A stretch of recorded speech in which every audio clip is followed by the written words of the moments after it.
if The Rock and I were to get into an MMA fight, we said it would be a draw because he's determined, I'm determined.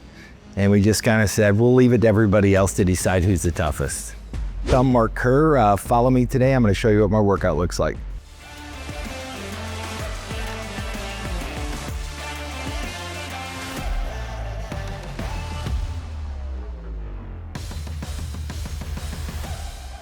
The Rock is the most successful persona ever. Having him play me has just been this incredible experience. Everybody around him is incredible, from his stunt team to production to the producer to Benny Safdie, Emily Blunt. It's just been this incredible ride, and Dwyane has just made it just very personal. Him and I have gotten to know each other on a very personal level, and it's been amazing. Part of what I showed DJ was wrestling techniques. So there's a lot of stuff. In order to do any of that, I need to be solid in all this other stuff. So in order for me to, get through stunt coordinating and doing things like that around the movie, first I had to actually be in shape to do it, and this is the way I got there. I'm gonna show you some of the gems I use to keep myself in shape and look this good.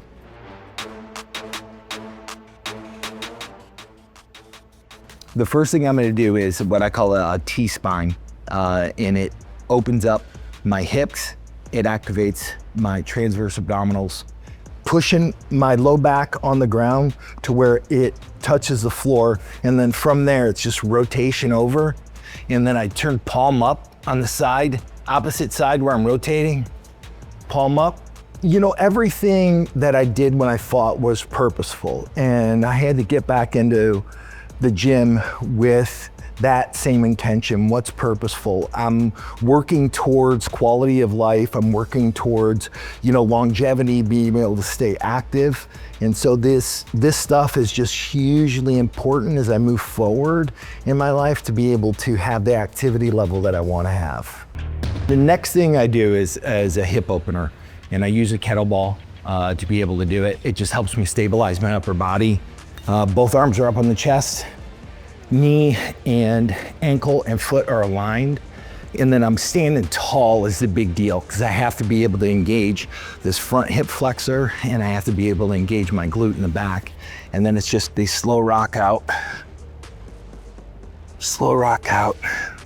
I usually do 5 to 8 reps till I feel like I've engaged all the muscles I'm trying to engage.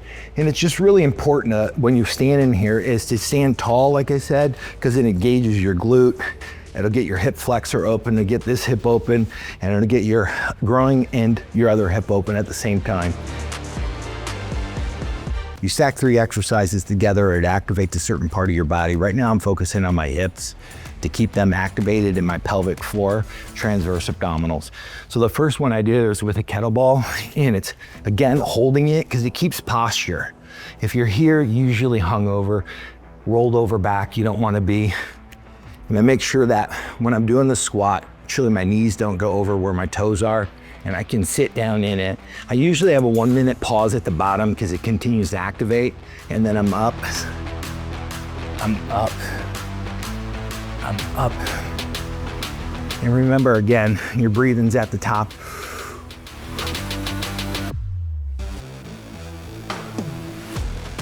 The next step in the circuit is kettlebell swings. You can use the same weight.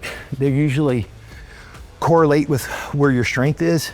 So kettlebell swings just can be able to activate your legs and be able to extend out, activate your glutes. And it's a swing here, you're standing up, popping with your hips. You activate your thighs and activate your glutes. Doesn't have to be a wild swing up. You do it controlled, and it's right to this point. Just trying to get your glutes to activate, and your quads and your pelvic. Everything is activating together. So when you're doing the swing, you're here and you're swinging and you're popping. When I travel a lot, getting in the gym, it resets my whole body. And when it resets my whole body, it allows me to sleep. It allows my body, the circadian rhythms, to reset.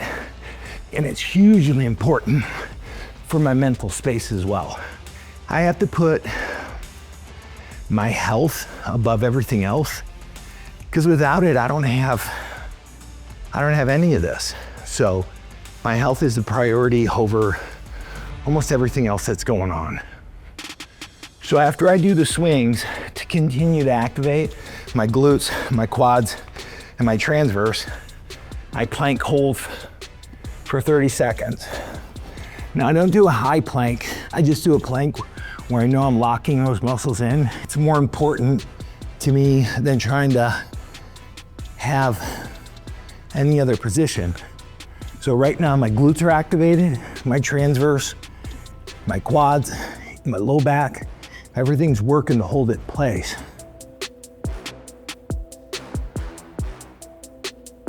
Part of what makes everything realistic in the smashing machine is detail.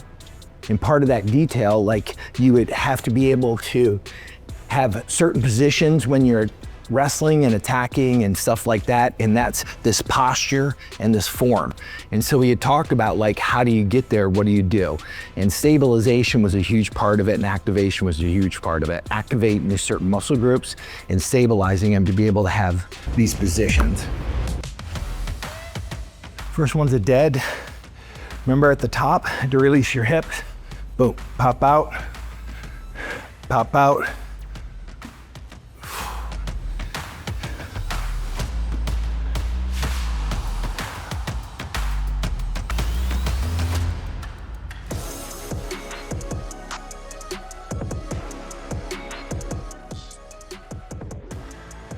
Remember to release your hips. Release your hips. And the last one on the ground is gonna be the press.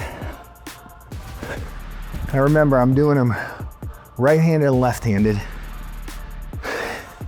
And when they're up, flat back, I usually start with my left, because my right shoulder I'm still rehabilitating.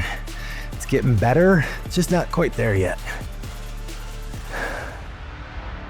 Meditation has been apart from when I started doing visualization when I was fighting, and it's transformed itself into meditation. And meditation just allows me to reset. It allows me to get to what I call zero for myself. Helps my body relax, helps my mind relax. You know, through the process of the smashing machine, the only thing I want people to take from it is just the life's complex. You know, the human condition sometimes is hard, but you know, with perseverance, persistence, you can overcome just about anything. Men's Health, thank you for getting me nice and sweaty.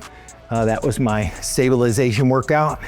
Hope you enjoyed it, and make sure that you go and see the Smashing Machine. It opens October 3rd in theaters across the nation.